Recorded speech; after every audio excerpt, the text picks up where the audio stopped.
whatever I'm posting at the time is because usually that's what is on my heart.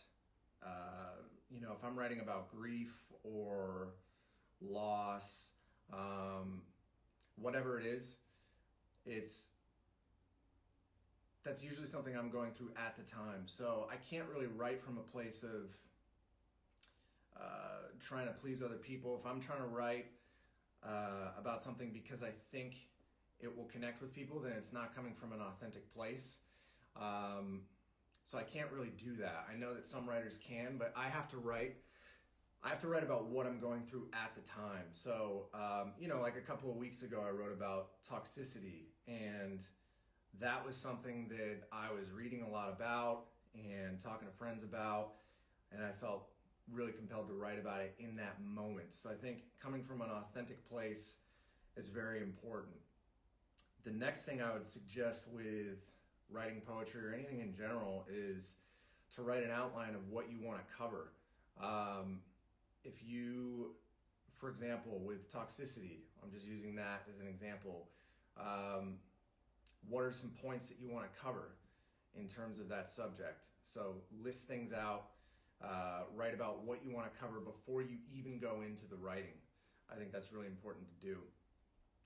And then you just kind of use it as a reference when you go back to it, when you're actually working through that process. And for me, I write from a very rational standpoint. I don't like to write from an emotional standpoint. I think that's where I can kind of get jumbled and I'm not conveying my message properly.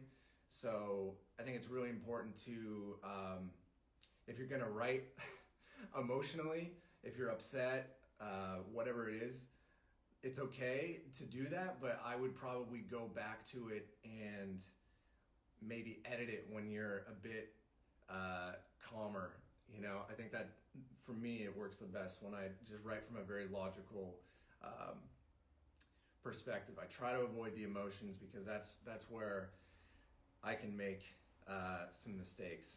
So that's important. And then I think the last thing I would mention in terms of the writing process, in particular with poetry, is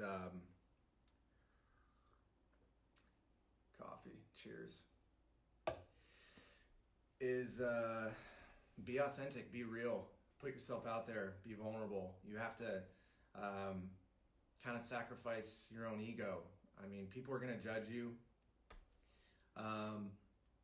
People aren't always going to understand where you're coming from. And I think that's okay.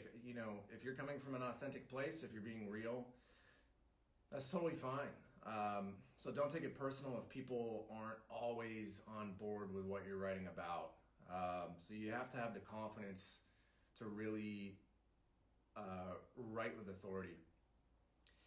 And then just send it out into the world. So yeah, I mean, I get quite a bit of questions from writers asking about how to approach poetry on Instagram. And that's really it. I think just come at it with honesty, but with confidence and authority.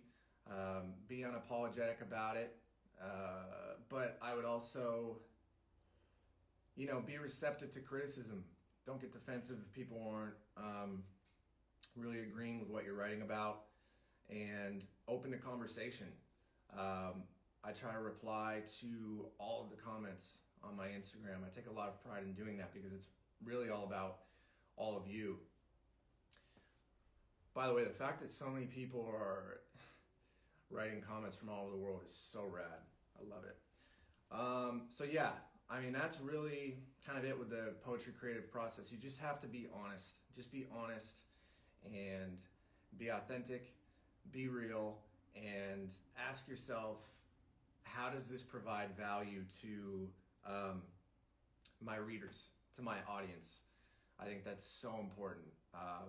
My writing means nothing without all of you. So I'm always asking, is this going to connect with my readers? People who are kind enough to take the time to read my work. That's an amazing thing when you have somebody who's kind enough to take the time out of their day to read what you have to say. So as writers, we should take that very seriously.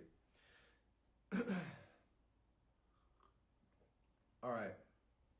Next topic, I'm just going to bounce through a few